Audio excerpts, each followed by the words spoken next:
Hello students, welcome to Areva Genius. Now we are going to start our fourth class, and in this particular lecture we will be discussing about the holistic marketing and its components. Very important, and its concept is very important with respect to the DFCCI examination. Okay. Next we will be talking about the level of the relationship marketing, that at what level actually the company used to interact with your customers, and after that I will be dealing with the case study of Twitter related to the relation marketing only. Further, I will be telling you regarding the human needs, wants, and demands, and further, I will be telling you the marketing concept. Okay. Now, what is exactly the holistic marketing?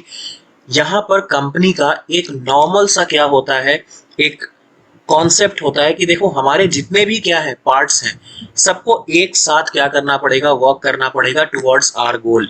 ऐसा नहीं कि वो different part हैं तो they will take care of the other things, या फिर वो दूसरे एम पर ध्यान दे, नहीं, सबका एम क्या होना चाहिए, एक ही होना चाहिए। एंड एक बहुत जनरल सा कॉन्सेप्ट है, इसको आप नॉर्मली क्या बोलोगे, हॉलिस्टिक इसलिए ही बोला गया क्योंकि एक चीज पे बहुत ज्यादा ध्यान दिया गया है। अगर मैं इस पूरे लेक्चर को सम अप करूंगा तो आपके दिमाग में बस एक चीज दिमाग में आएगी, and that is this particular thing, the whole is greater than the sum of its part. Aristotle ने बहुत ही बेस्ट स्टेटमेंट दिया था, the whole is greater than the sum of its parts. कहने का मतलब अगर आप उन सारे पार्ट्स को क्या करोगे, सम अप करोगे, तो भाई जो पूरा होल उसका स्ट्रक्चर रेडी है, that will be more better. ठीक है, पार्ट बाय पार्ट करने से अच्छा है कि आप पूरे को क्या करो, एक साथ लेकर चलो। ठीक है, वही बचपन में बोलते थे ना कि देखो अलग अलग लकड़ियों को क्या कर सकते हो, इजीली तोड़ सकते हो, बट उनको इकट्ठा कर दो तो उसको तोड़ना बहुत मुश्किल हो जाता है। तो उसी को बिल्कुल हॉली वे में क्या करना है, यहीं पर इसको इस्तेमाल करना है मार्केटिंग में। ठीक है, तो इसका नाम क्या हो जाता है, हॉलिस्टिक मार्केटिंग। ठीक है, एक बार नॉर्मली मैं रीड कर देता हूं। The holistic marketing concept is based on the development, design and implementation the marketing programs, process and activities that recognize their breadth and interdependency. कहने का मतलब क्या हुआ कि जो भी आपके प्रोग्राम्स हैं, प्रोसेसेस हैं, एक्टिविटीज़ हैं, उन सब में कितना डेवलपमेंट पॉसिबल है, डिज़ाइन पॉसिबल है, या फिर उसका इम्प्लीमेंटेशन किस हद तक पॉसिबल है, इस चीज़ को आपको रिकॉग्नाइज करना पड़ेगा, and up to what quantity you can make it interdependent. तो ये कैसे समझ में आएगा, थ्रू वेरियस मार्केटिंग चैनल्स। ठीक है, तो इन सबको एक साथ वर्क करना पड़ेगा to identify all this things. So holistic marketing recognizes that everything matters in marketing, मतलब हर एक चीज़ को आपको क्या करना पड़ेगा, रिकॉग्नाइज करना पड़ेगा जो कि मार्केटिंग में मैटर करती है। जैसे देखो, आप एक कंपनी हो, एक नॉर्मल सा एग्जांपल बोलता हूँ मैं, आप मान लो आज बहुत बड़े कंपनी हो, ठीक है, एंड आपने कुछ होलसेलर्स को क्या रखा है, आपने टाई अप कर रखा है। अब आपने यहाँ पर बहुत पॉजिटिवली बोलकर क्या किया, अपने प्रोडक्ट को होलसेलर के हवाले किया। अब वहाँ पर होलसेलर क्या कर रहा है, आपके प्रोडक्ट की नेगेटिव मार्केटिंग कर दे रहा है, या फिर होलसेलर सब कुछ सही बोल रहा है बट कस्टमर ने क्या करी, आपकी नेगेटिव मार्केटिंग कर दी आपके प्रोडक्ट की।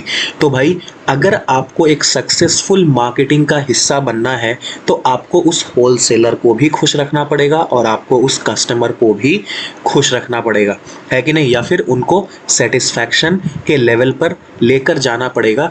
तो ये चीज़ ध्यान में रखिए कि सिर्फ अपने कंपनी तक मार्केटिंग सीमित नहीं है, मार्केटिंग अपने कस्टमर लेवल तक क्या है, बिल्कुल है। और अपने ही कस्टमर लेकर, अपने कंपनी नहीं, अपने एम्प्लॉयज़ तक से लेकर अप टू एंड कस्टमर। ठीक है, एम्प्लॉयज़ तक कैसे, मान लो आज आपने एक मोबाइल फ़ोन खरीद लिया, अब मोबाइल फ़ोन सब कुछ सही है, अब एकदम से क्या हो गया, 6 महीने के बाद मान लो कुछ एकदम से ऐसा इशू आया कि मोबाइल ऑन नहीं हो रहा। अब मोबाइल ऑन नहीं हुआ तो तुम कहाँ जाओगे, सर सर्विस सेंटर जाएंगे। अब वो सर्विस सेंटर किसकी है, सर्विस सेंटर उस कंपनी की है, एंड उस सर्विस सेंटर के जो भी एम्प्लॉयज़ हैं, they are known as the internal executives of that company, जो कि डायरेक्ट आपसे टच में है। तो भाई उनके जो सर्विस सेंटर वाले हैं, आपको उन पे भी तो इक्वली ध्यान देना पड़ेगा। अगर उन्होंने प्रॉपर सर्विसिंग नहीं दी, that customer will not be satisfied. So that's why आपको इंटरनल मार्केटिंग पे भी ध्यान देना है। इंटरनल मार्केटिंग मतलब इंटरनल अपने एम्प्लॉयज़ को इस काबिल ज़रूर बना देना है कि भाई वो क्या कर सकें, आपके एंड कस्टमर को उनके प्रॉब्लम को रिजॉल्व कर सकें। ओके, चाहे वो मार्केटिंग डिपार्टमेंट हो आपका, चाहे सर्विस डिपार्टमेंट हो, चाहे आपका सीनियर मैनेजमेंट हो, एटलीस्ट आपको उनको इतना प्रॉपर क्या करना पड़ेगा, ट्रेनिंग देना पड़ेगा कि इन फ्यूचर अगर कोई भी इशू आता है कस्टमर को रिगार्डिंग योर प्रोडक्ट, देन वो क्या कर सके, उस चीज़ को सॉल्व कर सके and your customer should be satisfied. ये चीज़ का ध्यान रखिएगा। सो इस चीज़ को बिल्कुल दिमाग में बिठाइए दैट मार्केटिंग सिर्फ कंपनी ही नहीं कर रही, मार्केटिंग कौन कर रहे हैं, आप खुद भी कर रहे हो। अगर आप कोई प्रोडक्ट यूज़ कर रहे हो, आप अच्छा बोल रहे हो, मान लो आप आज हमारे वहाँ पढ़ रहे हो, ठीक है, आप हमारे वहाँ पढ़ रहे हो, लोग अभी जैसे एक नॉर्मल सी चीज़ बताता हूँ कि अगर आपने मान लो पॉजिटिव रिप्लाई नहीं दिया या फिर किसी और को बोला कि नहीं यार यहाँ पे कोर्स अच्छा नहीं है, जस्ट फॉर एन एग्जांपल मैं आपको बोलता हूँ, तो इस चीज़ का फ़र्क कैसे पड़ेगा। मान लो हम तो बोलते हैं अपने एंड से कि चलो भाई हम आपको बेस्ट टू बेस्ट चीज़ प्रोवाइड कर रहे हैं एंड ये चीज़ आपको कोई भी नहीं प्रोवाइड करेगा, हमने तो बोल दिया। बट क्या सिर्फ ये यहीं तक सीमित है क्या? नहीं। अगर आपने कुछ नेगेटिव बोला, अब देखो नेगेटिव पीपल तो हर जगह होते हैं सर, इसको कैसे डील किया जाए। सो नेगेटिव पीपल को साइड में रखते हैं और अगर आपको कुछ एक प्रॉपर चीज़ मिलती है तो आप क्या करें, उस चीज़ को आप उस चीज़ को प्रोमोट भी करें, ठीक है। सो एक यही वाला सिनेरियो एक कंपनी को भी देखना होता है कि भाई हम क्या करें, हम अपने प्रोडक्ट को क्या कर सकते हैं, प्रोमोट कर सकते हैं। बट आप कब प्रोमोट करोगे? जब आपको एक इफेक्टिवनेस नज़र आएगा, जब आपको एक एफिशिएंसी नज़र आएगी, यस और no. Otherwise always you will be like behind that, okay. And जितने भी नेगेटिव लोग भी होंगे आपको उनसे भी क्या करना है, निपटना है। So you have to make such an strategy, you have to like let your internal agencies also, your employees also to simply cover up all those negative feedbacks so that कि भाई जो पॉजिटिव मार्केटिंग हुई है वो क्या हो, वो बिल्कुल लाइक सप्रेस ना हो जाए, ठीक है। तो भाई आपको हर एक पार्ट का क्या करना है, ध्यान रखने का है, ठीक है। तो एक तो ये हो गया ओवरऑल कॉन्सेप्ट। रेस्ट में बात करता हूँ। Holistic marketing refers to a marketing strategy that considers the whole of a business and all the marketing strategy channels as a system, ठीक है। सो ये ध्यान में रखिए, all the different marketing channels, ये नहीं कि सिर्फ और सिर्फ मतलब बिजनेस का जो मार्केटिंग पार्ट है, जो प्योरली मार्केटिंग पार्ट है, जो एडवर्टाइज करता है, सिर्फ उसको ही कंसिडर करो, नहीं। आपके इंटरनल एम्प्लॉयज से लेकर एंड कस्टमर्स तक ये सब के सब क्या होंगे, इक्वली रोल प्ले करेंगे, okay. According to this concept a business is not a combination of departments, सिर्फ डिपार्टमेंट्स का कॉम्बिनेशन नहीं होता कोई भी बिजनेस, ओके।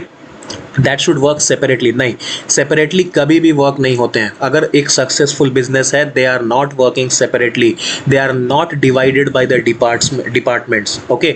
इसलिए देखो बोलते हैं हमेशा कि आजकल पॉलिटिशियंस क्या करते हैं, डिवाइड एंड रूल। सो वो देश बिल्कुल भी क्या होगा, कभी एक सक्सेसफुल नहीं हो पाएगा अगर उसमें ये स्ट्रेटेजी चलती आएगी तो, ठीक है। हमेशा जितने भी सेक्टर्स हैं आपको साथ में लेकर चलना पड़ेगा, जितने भी रिलीजन्स के लोग हैं सबको साथ में लेकर चलना पड़ेगा। सो ये चीज़ आपको ध्यान में रखनी है, ठीक है। इसलिए हमेशा कोई भी ऐसे लोग होते हैं, कोई भी ऐसे पॉलिटिशियंस होते हैं जो इस फॉर्मूले को अपनाते हैं, तो आप so being a responsible citizen of India, आप ऐसे लोगों का साथ ना दें, ठीक है। क्योंकि आपको अगर अपने को फ्यूचर में क्या करना है, कुछ ना कुछ आपको फ़ायदा लेना है, या फिर अपने आने वाली पीढ़ी को क्या करना है, कुछ ना कुछ एक फ़ायदा देना है, तो you have to be very responsible now, okay. So चलिए, ये तो रही इन सारी चीज़ों की बात। लास्ट वेरी इंपॉर्टेंट चीज़ों के बारे में बात करते हैं। A business consist of a number of parts but they should have the same गोल, ठीक है। जितने भी पार्ट्स हैं सबका एक ही गोल होना चाहिए। ये नहीं कि अगर आपका डिपार्टमेंट अलग है तो आपका गोल अलग है, ऐसा बिल्कुल भी नहीं होता, okay. That goal involves creating a great customer experience and building a positive brand image. ये जो एक पैराग्राफ है ना, इससे बहुत सारे कॉन्सेप्चुअल MCQs फॉर्म होते हैं मार्केटिंग में। दैट्स वाई इस पर्टिकुलर पैराग्राफ को मैंने कुछ इस टाइप से फ्रेम किया है कि बहुत सारे MCQs बाय डिफ़ॉल्ट क्या होंगे, इसमें इंक्लूडेड होंगे, ओके। ओवरऑल बात करते हैं 4 कंपोनेंट्स की जो कि हॉलिस्टिक मार्केटिंग में क्या होते हैं, इन्वॉल्व होते हैं। सबसे पहला रिलेशनशिप मार्केटिंग, इसके बारे में काफ़ी कुछ डिस्कस कर लिया है CRM में, सो यहाँ पर मैं डिस्कस नहीं करूँगा, okay. Next is your integrated marketing, और इंटीग्रेटेड मार्केटिंग का ही क्या होता है, एक बहुत ही बढ़िया लाइक एक बोला जाता है ना कि एक टैग लाइन है, the whole is greater than the sum of its part, and यही टैग लाइन सूट करता है हॉलिस्टिक मार्केटिंग को भी। तो बोल सकते हैं कि जो सबसे इम्पॉर्टेंट पार्ट जो हॉलिस्टिक मार्केटिंग को रिप्रेजेंट करता है वो है इंटीग्रेटेड मार्केटिंग, ओके। उसके बाद आता है इंटरनल मार्केटिंग, उसके बाद आता है परफॉर्मेंस मार्केटिंग।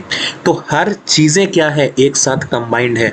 ऐसा नहीं कि आप सिर्फ रिलेशनशिप में ही ध्यान देकर चीज़ों को इवॉल्व कर सकते हो, ऐसा भी नहीं कि सिर्फ आप इंटरनल मार्केटिंग करके इवॉल्व हो सकते हो, ऐसा भी नहीं कि आप सिर्फ परफॉर्मेंस को देख कर क्या कर सकते हो, इवॉल्व हो सकते हो, क्योंकि कहीं ना कहीं फिर चीज़ें कॉम्प्रोमाइज़ होती हैं and in long term it will not be feasible for a successful business. So ये चीज़ को आपको क्या करना है, ध्यान में रखना है। तो देखो रिलेशनशिप मार्केटिंग है, ऑलमोस्ट सारी चीज़ें क्या कर चुका हूँ, इसके बेसिस पे मैं डिस्कस ऑलरेडी कर चुका हूँ। And there are 4 keys of constituent for the relationship marketing. कौन कौन से, customers, employees, marketing partners, members of the financial community, ये सारी चीज़ें देखो मैंने ऑलरेडी रिलेशनशिप मार्केटिंग वाले टॉपिक में डिस्कस कर दी थी, कहाँ पर, CRM में। सो वापस इस चीज़ को डिस्कशन नहीं करेंगे। ओके, नेक्स्ट इज, अब देखो रिलेशनशिप मार्केटिंग का ही है ये सारा कुछ। क्या है, एग्जांपल में कोका कोला का भी आप ले सकते हो। इनका जो मेन एम होता है, जो एक इंटीग्रेटेड मार्केटिंग का काम करते हैं, रिलेशनशिप मार्केटिंग भी और इंटीग्रेटेड मार्केटिंग। वैसे तो रिलेशनशिप मार्केटिंग में कोका कोला थोड़ा पीछे रह गया है, बट इंटीग्रेटेड मार्केटिंग में आज भी बहुत बढ़िया केस स्टडी बनती है कोका कोला की, बिकॉज इनके जितने भी क्या होते हैं, मार्केटिंग के जितने भी पार्ट्स हैं, जितने भी वेज हैं, सबका एक ही टैगलाइन है, that is open happiness. Okay, हमेशा सबका एक ही टारगेट है, एक ही गोल है, that is to spread the happiness. ठीक है, ऐसा उनको बताया जाता है। सो ये चीज़ ध्यान में रखिए। सो एक केस स्टडी इंटीग्रेटेड मार्केटिंग का। अब सर इंटीग्रेटेड मार्केटिंग का क्या मतलब, कहने का मतलब, देखो इसके पहले मैं दोनों थीम इसको आपको पढ़ के बता देता हूँ। Many different marketing activities can create, communicate and deliver value. Okay, सबसे पहले जितने भी बहुत सारे मार्केटिंग एक्टिविटीज़ होते हैं, वो सब क्या क्रिएट करते हैं, वो क्रिएट करते हैं, कम्युनिकेट करते हैं एंड डिलीवर करते हैं, किस चीज़ को, कस्टमर वैल्यू को। Okay, next is, marketers should design and implement any one marketing activity with all other activities in mind. ठीक है, marketers should design and implement any one marketing activity with all other activities in mind. जितने भी activities हैं, सबको ध्यान में रख कर एक कॉमन मार्केटिंग स्ट्रैटेजी को क्या किया जाना चाहिए, फॉलो किया जाना चाहिए। ठीक है, अदरवाइज क्या होता है कि चीज़ें कोलैप्स करने की क्या होती हैं, बहुत ज़्यादा एक प्रोबेबिलिटी बढ़ जाती है। क्योंकि अगर क्या होगा, अगर मार्केटिंग चैनल्स क्या हो जाएंगे, बहुत ज़्यादा डिफरेंट हो जाएंगे, अलग अलग वर्क करेंगे, तो एक तरफ जाओगे तो वो कुछ और बोलेगा, दूसरे तरफ जाओगे तो वो कुछ और बोलेगा। So the things will get collapsed and the trust among the customers will not build up. ठीक है, तो ये एक काम है इंटीग्रेटेड मार्केटिंग का कि भाई आपको क्या करना है, आपको एज अ वन काम करना है। जितने भी डिपार्टमेंट्स होते हैं या फिर जितने भी आपके डिपार्टमेंट्स या अलग अलग पार्ट्स में आप वर्क कर रहे हो, सबके पास एक कॉमन गोल होना चाहिए। You have to work in a integrated manner. That's why Aristotle ने एक बहुत ही बढ़िया थॉट दिया, the whole is greater than the sum of its part. और मैं सबसे लास्ट में भी इसका बहुत ही बढ़िया एग्जाम्पल आपको शो करूंगा। ठीक है, बहुत बार आपने देखा भी होगा 1+1 इज ग्रेटर दैन 2। आपने कभी ऐसा सुना है क्या? So this is nothing, this is the integrated marketing only. तो आगे डिस्कस करेंगे इंटीग्रेटेड मार्केटिंग में क्या क्या चीज़ें आ जाती हैं, your product and services, communications and channels. इन सबको क्या करना पड़ता है, आपको इंटीग्रेटेड वे में काम करना पड़ता है। ठीक है, चलो आगे और भी चीज़ें देखेंगे। Next we are talking about the internal marketing. Internal marketing मतलब an element of marketing is the task of hiring, training and motivating able employees who want to serve customers well. It ensures that everyone in the organization embraces appropriate marketing principle, especially the senior management. देखो internal marketing का मैंने आपको already बताया कि देखो अगर कोई customer 6 महीने के बाद अपना प्रोडक्ट लेकर आपके सर्विस सेंटर में आता है, so your service centre employees should be enough capable to deal with that particular problem. So आपको उनको प्रॉपरली ट्रेन भी करना है, उनको हायर भी ऐसे लोगों को ही करना है एंड उनको मोटिवेट भी करना है कि भाई आप क्या करें, कस्टमर को प्रॉपरली सर्व करें। ओके, एंड फर्दर जो वहाँ का हायर मैनेजमेंट है उस पर्टिकुलर सर्विस सेंटर का, वो भी एक प्रॉपर रिलेशनशिप बनाने में ध्यान दे। तो ये सब किस में आता है, ये सब मार्केटिंग का एक तरीका है। This is known as internal marketing. अपने एम्प्लॉयज के थ्रू, अपने सीनियर मैनेजमेंट के थ्रू अपने प्रोडक्ट को क्या करना, मार्केटाइज करना। समझ में आया? सो एक ये भी पार्ट है, तो इनमें भी वही सेम गोल दिखना चाहिए। लास्टली क्या कि प्रोडक्ट के प्रति क्या होना चाहिए, एक सेटिस्फैक्शन जनरेट होना चाहिए। सबसे पहले तो प्रोडक्ट मैन्युफैक्चर ऐसा करो कि भाई सामने वाले को सेटिस्फैक्शन हो। अगर कुछ खराब हो भी गया तो सर्विस ऐसी रखो कि भाई उसके मन में कुछ ऐसा गलत इंप्रेशन ना जाए, ठीक है? क्योंकि किसी भी पॉइंट पर उस पूरे एक प्रोडक्ट का क्या है लाइफ साइकिल है, उस पूरे लाइफ साइकिल में किसी भी पॉइंट पर आपको ऐसा नहीं दिखना चाहिए कि आप क्या कर रहे हो, आप कहीं पर फेल हो रहे हो। So that's why you need to work as a whole, and that's why this whole process of integration is known as the holistic marketing. Okay, and lastly the performance marketing. Performance marketing का क्या बात करते हैं, requires understanding the financial and non financial returns to the business and society from marketing activities and programs. Lastly आपको इस चीज़ पे भी ध्यान देना है कि भाई आपके पास फाइनेंशियल या नॉन फाइनेंशियल रिटर्न्स आपको कैसे दिख रहे हैं। नॉन फाइनेंशियल रिटर्न्स मतलब जो भी कस्टमर के अंदर ट्रस्ट बिल्डअप हो रहा है, या फिर क्या आपके पास फीडबैक्स आ रहे हैं positive negative, because these are also an asset for the future of that particular business. So that's why इन सब के टर्म्स में आपको क्या करना है, ये सारी चीज़ें अंडरस्टैंड करनी है। Smart marketers go beyond sales revenue to examine the marketing score card and interpret what is happening to marketing share, customer loss rate, customer satisfaction, product quality, and other measures. They also consider the legal, ethical, social, and economical effects of marketing activities and programs. तो ये सारी चीज़ों को आपको equally consider करना पड़ेगा to interpret that what is the performance score of your marketing. So भाई ये चीज़ भी ध्यान में रखने की है। सो ओवरऑल 4 चीज़ें साथ में परफॉर्म की। एक रिलेशनशिप मार्केटिंग ऑलरेडी पहले बता चुका हूँ, इंटीग्रेटेड मार्केटिंग, ठीक है, जहाँ पर सबको क्या करना है, इंटीग्रेटेड वे में आपको वर्क करना है। और इंटीग्रेटेड वे में मतलब किसको, प्रोडक्ट एंड सर्विसेज को, जो भी आपके कम्युनिकेशन चैनल्स हैं, ओके, उन सब चीज़ों को एक साथ वर्क करना पड़ेगा, ताकि जो एजेंडा है या फिर जो भी आपका क्या है फोकस है वो बिल्कुल क्या रहे, एक रहे, ना कि डिफरेंट रहे। Otherwise it will not build the trust in terms of the customer satisfaction. Okay, lastly the levels of relationship marketing, ये सारी चीज़ें भी डिस्कस करनी बहुत ज़रूरी है। टोटल कितने लेवल्स होते हैं, 5 लेवल्स होते हैं रिलेशनशिप मार्केटिंग के, ठीक है। अब रिलेशनशिप मार्केटिंग को सीआरएम में डिफाइन किया था, बट उनके लेवल डिस्कस नहीं किए थे। दैट्स वाई उसके लेवल यहाँ पर डिस्कस करेंगे, क्योंकि वो सीआरएम के पॉइंट ऑफ व्यू से उतना इंपॉर्टेंट वहाँ पर नहीं था, बट यहाँ पर मार्केटिंग के पॉइंट ऑफ व्यू में ज़रूर इंपॉर्टेंट है। So basic marketing, reactive marketing, accountable marketing, proactive marketing and partnership level of marketing. Okay, तो ये कौन से बेसिस पे किया जा रहा है, it is based on the extent to which an organization practices the relationship marketing depends on its investment in building the relationship। मतलब आप किस हद तक क्या कर रहे हो, अपने कस्टमर के साथ कांटेक्ट कर रहे हो, या फिर किस हद तक जाकर आप उनसे क्या कम्युनिकेशन मेंटेन करके रख रहे हो। सो उसके बेसिस पर क्या किया गया है, ये 5 लेवल्स को डिफाइन किया गया है।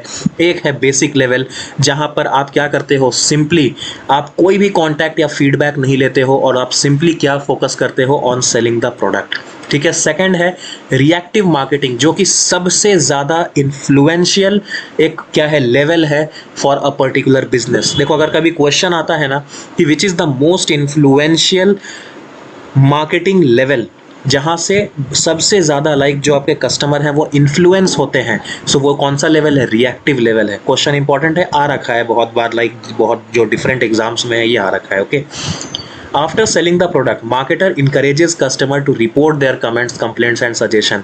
ये बहुत इंपॉर्टेंट है, क्योंकि इसके थ्रू ही एक्चुअली में पता चलता है कि what is the level of satisfaction of your customers।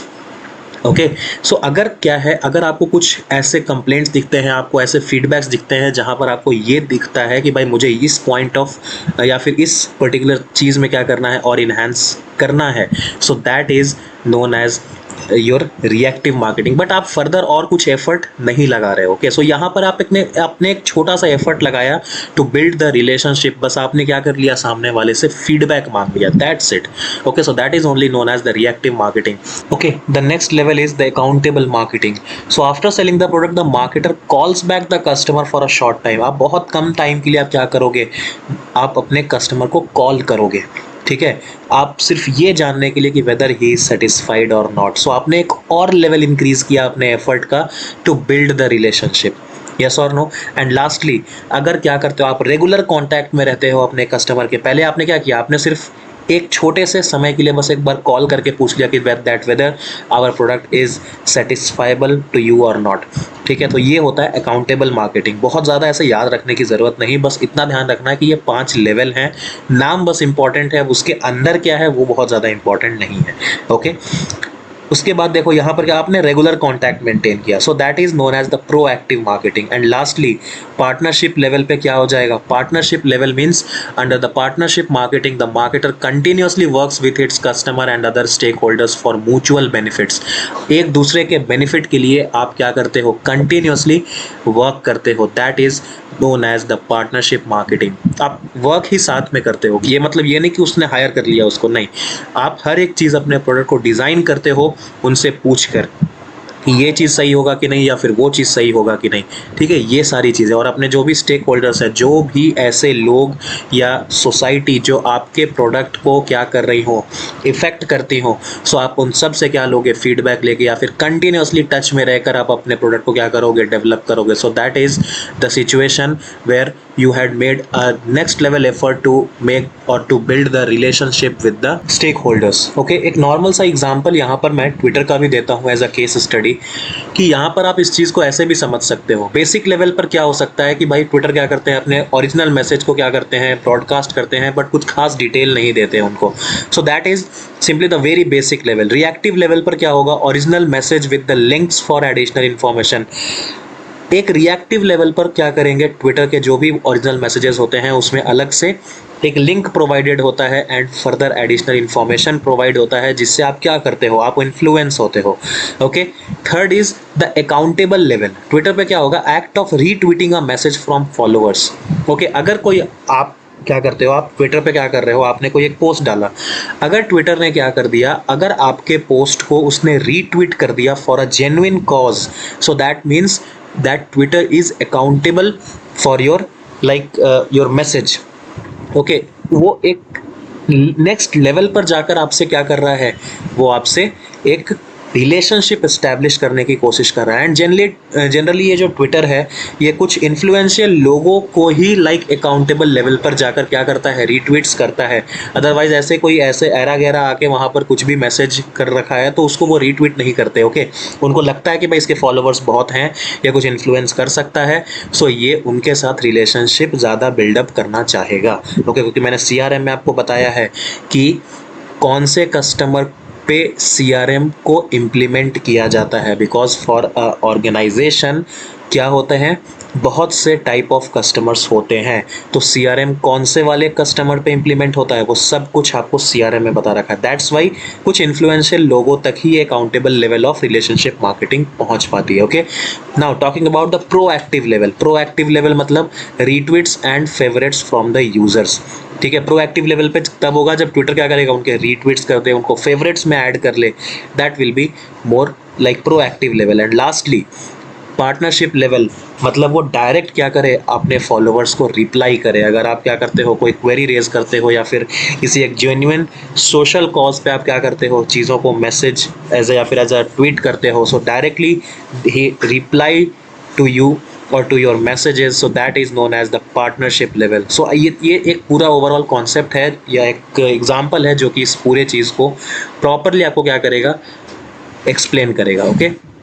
Lastly एक चीज़ इंपॉर्टेंट है यहाँ पर regarding the human needs and the marketing concept. देखो human need and wants and demands, इसके डेफिनेशंस बहुत इंपॉर्टेंट हैं। डायरेक्टली वन लाइनर क्वेश्चन बहुत बहुत ज़्यादा इंपॉर्टेंट है, तो स्टार मार्क कर लीजिएगा, ओके।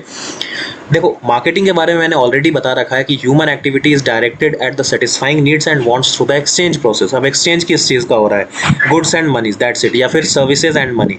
तो फिलिप कोटलर काफ़ी वेल नोन क्या है, ऑथर हैं इन द मार्केटिंग फील्ड। सो इन्होंने क्या किया, एक नॉर्मल सी चीज़ क्या है, इन्होंने डिफाइन करी कि ह्यूमन एक्टिविटी जो है वो अपने नीड को सेटिस्फाई करने की तरफ हमेशा डायरेक्ट रहता है and wants through the exchange processes, okay. तो ये ओवरऑल क्या है, इनका डेफिनेशन है। तो डायरेक्टली देखो ये चीज़ को MCQ में फ्रेम किया जा सकता है। एंड लास्टली एक ही चीज़ बोलूँगा, बाकी चीज़ें पढ़ लेना, कोई बहुत बड़ी चीज़ नहीं है। The successful marketer will try to understand the target markets needs, wants and demands. ये तो देखो पहले ही मैं क्या कर चुका हूँ, एक्सप्लेन कर चुका हूँ कि ये चीज़ें समझनी इंपॉर्टेंट होती है कि सामने वाला क्या चाहता है, ठीक है, उसको क्या चाहिए, ओके, और उसका क्या एग्जैक्टली डिमांड है, ठीक है, क्योंकि इसमें फ़र्क है क्योंकि देखो ये कब लोग क्या करते हैं, नीड को ही डिमांड समझ लेते हैं या फिर वांट्स को ही डिमांड समझ लेते हैं। सर ये नीड और वांट में क्या डिफरेंस होता है, एक देखो नॉर्मल सी चीज़ यहाँ पे एक्सप्लेन करते हैं, यहीं पर एमसीक्यू फॉर्म होते हैं, ठीक है। सो ये जो 2 पैराग्राफ हैं इनको दिमाग में घुसा लेना, okay. Needs describe the basic human requirements such as food, air, water, clothes and shelter. आपने एक नॉर्मल सी चीज़ बोल दी, मुझे खाना चाहिए, बट आपने एक प्रॉपरली डिफाइन नहीं किया, कि मुझे कौन सा खाना चाहिए। So that will B only a need. सामने वाला अगर आप क्या कर रहे हो, आप भूखे हो, तो सामने वाला क्या बोलेगा, यार बेचारा भूखा है, ठीक है, उसको कुछ खाना दे दो, ठीक है, कुछ खाना दे दो, but it is not specifically defined आपने, या फिर सामने वाले ने इस चीज़ को व्यक्त नहीं किया कि भाई उसको एग्जैक्टली खाना क्या है। So that is simply a need, you had simply defined a need, but you are not knowing कि उसको एग्जैक्टली क्या खाना है and whether he is having some money और not for the exchange, okay. So you will not think anything regarding the wants and demands. जैसे ही वो क्या करता है, अपनी रिक्वायरमेंट को स्पेसिफाई करता है, कहने का मतलब जो भी उसको क्या करना है चाहिए, वो उस चीज़ को स्पेसिफिकली आपको बताता है कि भाई मुझे ये चीज़ चाहिए, ठीक है। So that is known as want, okay. उस पर्टिकुलर सेगमेंट में उसने डिफाइन कर दिया है कि स्पेसिफिक ऑब्जेक्ट को, तो उसको आप क्या बोलोगे, that is a want, okay. So यहीं पर बात है, अगर खाना खाना है, अब खाना में भाई क्या खाना है, तो जब खाना खाना that is means what, you are in need, okay. और अगर आपको क्या चाहिए, खाने में क्या चाहिए, भाई मुझे कुरकुरे खाने का है, so you are wanting that Kurkure, ऐसे ही बोलते हो ना, ऐसा तो नहीं बोलते यू नीड कुरकुरे, कभी नहीं, यू वांट कुरकुरे, ऐसे बोलते हो, समझ में आया। So there is a difference between need and want. When you specify an object that becomes a want, okay, that need becomes a want.